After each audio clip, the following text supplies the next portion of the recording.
Hello and welcome to the next Search Catalog video tutorial series number 1. This first video will be talking about how to sign into your account on the next Search Catalog and some of the features that you can find once you get signed in. First, you go to nextkansas.org, that is our URL, and this page should pop right up for you. So once you get here, you can click on Sign In,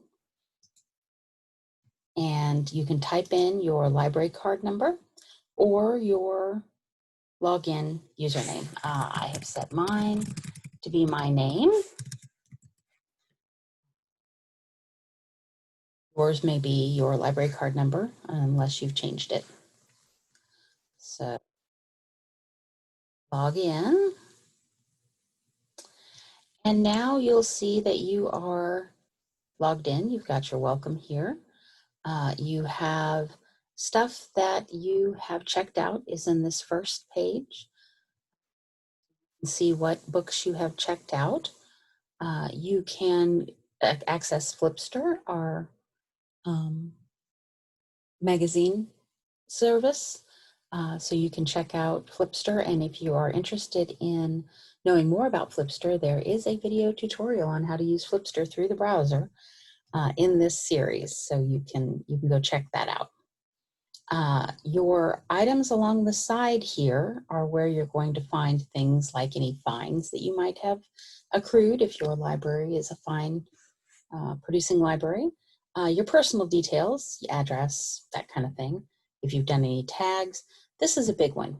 If you want to change your password, obviously you have to log in. You have to know your password first. But if you do, you can change your password here. If you do not, you can always contact your library and take a look at, and have them take a look at it and change your password for you. So that is an option.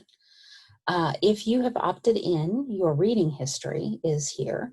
That is something that we do ask that you opt into because we do not keep it automatically.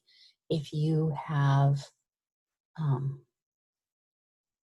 issues with people, what privacy issues that you don't want people seeing what you have read, the best way to keep that from happening is to just not save it.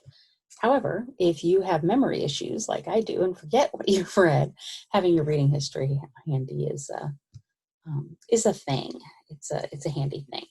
You can set privacy standards here. You can make purchase suggestions if you've got a book that we do not have that you would like to see. One of the nice things about that is if we purchase it, you are automatically put on hold for it. So that's pretty cool. And then you can make lists of things for whatever reason you need. You can pull together lists of your various books in the catalog that you would like to do something with. So we go to the home page. Here it is. Sorry. Go back to the front page of the catalog. We're still logged in. And I want to do a search for the latest Stephen King novel. One thing I'd like to point out is I'm okay with all libraries because I'm in the Courier, and no matter what library I choose from, they can send it.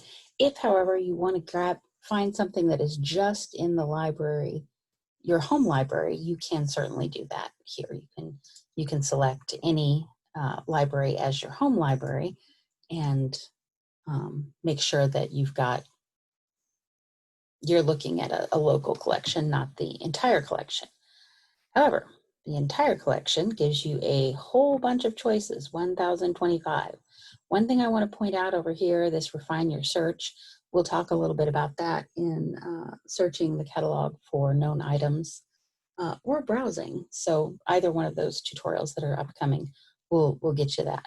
What I want to point out here is that you can place a hold once you're logged in. You can set your pickup location. My pickup location is my office where I work. And so that is there. And then I can confirm the hold.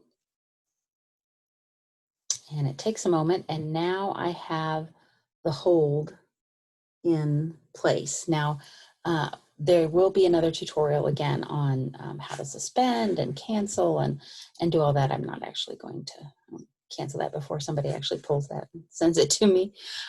But so look for that as well. So that is the quick and dirty look at your library homepage as you've, or whoops, there we go. Now, your library homepage. I think you can get to it from here as well. And then your lists and kind of the features that you've got going on with your Next catalog once you've logged in. So join me next time for a more in-depth look on how to change your password once you're logged in.